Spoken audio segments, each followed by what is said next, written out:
After 6 months of talking about the RAM crisis coming, it is officially here. Switch 2, $50 more expensive. PS5 and Series X, $150 more. Now Valve haven't raised the price of the Steam Deck because it's been out of stock for months. I mean, look, this is not what's supposed to happen.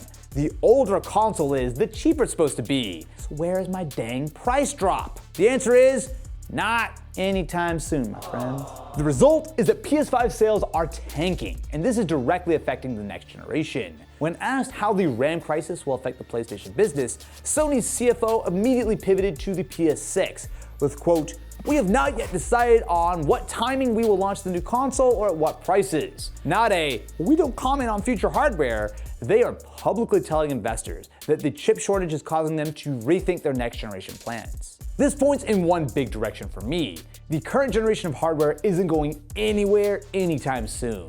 As bad as prices are now, it looks like things are going to get worse before they get better. The reason for all of this is of course the RAM crisis. AI data centers are absorbing the world's supply of memory, storage, and quickly CPUs and GPUs as well. This has caused prices to spike and supplies to plummet as the few foundries actually making cutting edge stuff have pivoted to where the money is. AI, baby! You know what we don't have enough of? Data centers. PlayStations? Psh, no one needs PlayStations. Who needs Switches? I just need more data centers in my life. But it's not just the RAM crisis the companies have to deal with. Back in April 2nd of last year, Nintendo famously announced the $450 price of the Switch 2. Now this was an unpopular decision. Myself and many others expected it to be $400. But the real story was what also happened on April 2nd. The US slapped massive tariffs on, well, basically everything, and absolutely the Switch 2 was caught up in it. Now this really got Nintendo by surprise. That night, their president at the time told The Verge that their $450 price tag was decided on without factoring in potential 40% plus tariffs. Now this caused Nintendo to delay the pre-order date and openly consider whether or not they actually needed to raise the price before they shipped a single console. Now ultimately they did opt to stick it out at $450, probably because they had already committed to making millions and millions of Switch 2s, which did enable one of the largest console launches of all time. A year on, it's clear this was a smart move. Within the first couple of months, Switch 2 stock was plentiful basically everywhere, a far cry from earlier Nintendo launches where consoles were hard to find for sometimes years after launch. Well, except the Wii U. No one gave a shit. You know what? That's actually not true. The Wii U did sell out, but once it got restocked, it never moved. But with tariffs still not totally out of the picture, Nintendo have run into another problem. The same RAM crisis the entire industry is dealing with. At this point, both Sony and Microsoft have raised pricing by a full $150, and meanwhile, every time someone asks Nintendo about price hikes, up until this point, they basically say, "Nah, we good fam, don't worry about it." And then suddenly, with everything else being more expensive, that $450 price tag actually didn't look crazy. However, they have finally given in. Believe me, I am not going to sit here and tell you that price hikes are a good thing.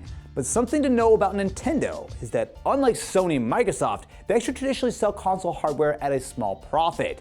But thanks to all of this, they're supposedly selling the Switch 2 at a pretty significant loss, and the investors have been really hammering Nintendo over it. So the fact that they only are raising the price by $50, it's not as bad as it could have been. And they're giving everyone plenty of heads up. The price doesn't hit $500 until September 1st, giving you nearly 4 months as opposed to Sony, who gave everyone less than a week before hiking the PS5 price. The other interesting story here is in Nintendo's other forecast. They're expecting to sell just 16.5 million Switch 2s the next year, compared to analyst estimates before the price hike of over 20 million.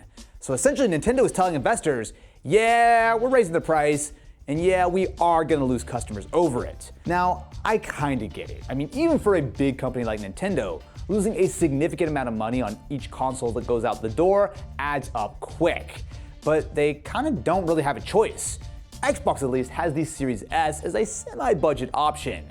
Nintendo, they only have the original 9-year-old Switch, which is absolutely showing its age at this point. Not to mention, they're also raising prices on it in some regions for the second time. So what can they do? Well, I think there's an obvious answer. Give us the Switch Lite 2.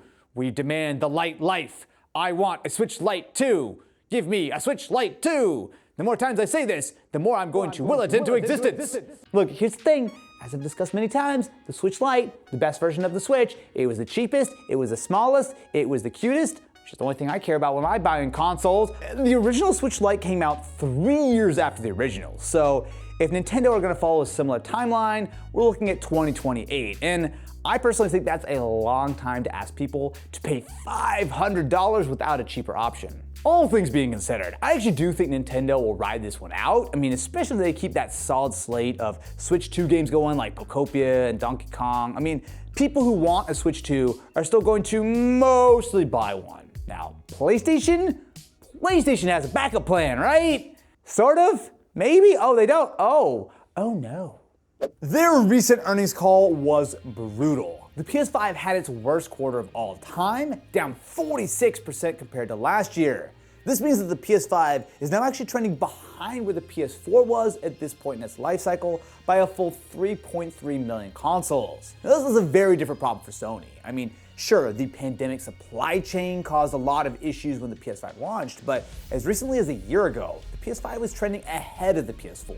There is a very clear culprit. The price has been massively hiked. I mean, the PS5 now costs $650, a full $150 more than it did last year, and the PS5 Digital is worse. It is now $200 more expensive than it was when it launched back in 2020. For a console that's taken 5 years to finally hit its stride, this is a really bad look. In their investor brief, they discussed how many PS5s they sell this year are almost entirely being gated by how much memory they can get their hands on at quote-unquote reasonable prices. And it's not just hardware. Sony took a $565 million write-down on Bungie this quarter, essentially admitting that Marathon isn't going to save things.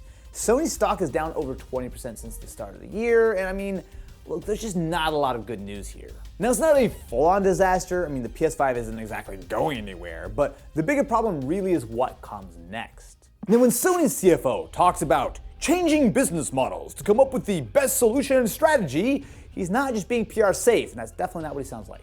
Now, I believe Sony when they discuss not knowing when they'll actually release the PS6. I mean, at this point, the PS6's architecture is more or less locked. They've been working with AMD on Project Amethyst for years. Their supplier contracts are signed at this point. I mean, they can't just tear it all up and redesign the console because RAM doubled in price, or tripled in price, maybe quadrupled in price. And things are kind of not heading in the right direction either. Most companies are expecting 2027 to be worse for memory than this year, not better. So whether Sony launches the PS6 in late 2027, or they push it to 2028, or even 2029, they might be walking into a more expensive environment than what we're seeing right now. I mean, there's just no good answer here. Delaying doesn't necessarily fix the problem.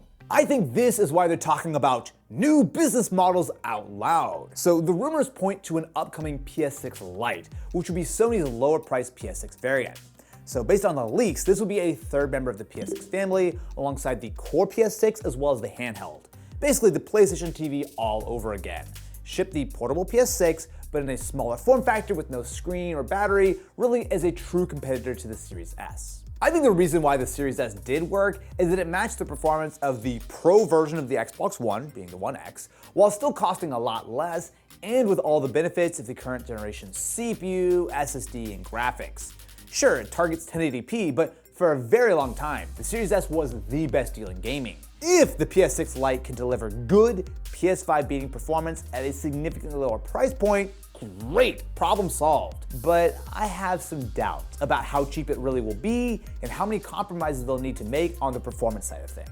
Sure, there are other levers they could play with too. I mean, they could try to ship it without a controller to save some money. They could give you discounts based on subscribing to PlayStation Plus, or maybe some kind of all-access plan like Xbox used to offer. I mean, being creative on bringing prices down is a good thing. But if anyone from Sony is watching, I have a different pitch.